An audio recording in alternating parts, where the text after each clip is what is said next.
ng gobyerno, sa dami ng mga pinapaslang, sa dami ng nawawala at ginagawa ng mga gawa-gawang kaso, ay patuloy pa rin po tayong sinusuportahan at sinasamahan sa anuman forma ng ating pong laban.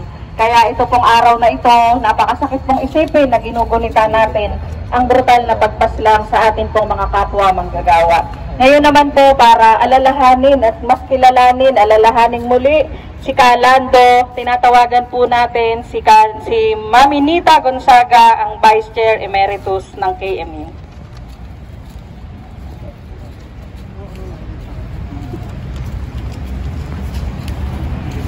Pagbati mga kasama, ngayong araw na paggunita natin sa pagpaslang kay Kalando at kay Kabarok. Ano pangalan ni Barok?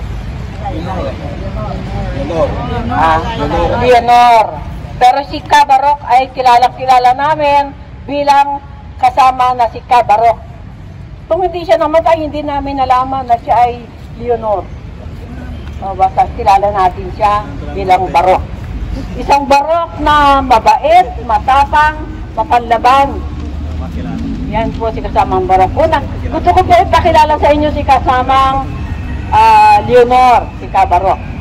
Siya po ay Pangulo ng Union ng Capital Steel na nung panahon na yon ay namimiligro na siyang tanggalin dahil sa kanyang mapanlaban sa management. Palaging nasa labas, nasa rally, at ang kanyang mga pinuno palaging nasa labas kasama natin sa mga pagkilos.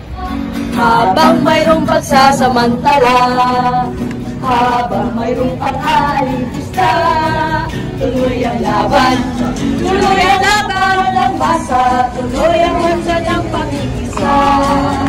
Habang nagahari ng dayama, habang bayan natin iyagma, tuloy ang laban, pakikibaka, tuloy ang sigaw ng paglaya, tuloy ang laban, tuloy ang ating pakikibaka, tuloy ang sigaw ng paglaya.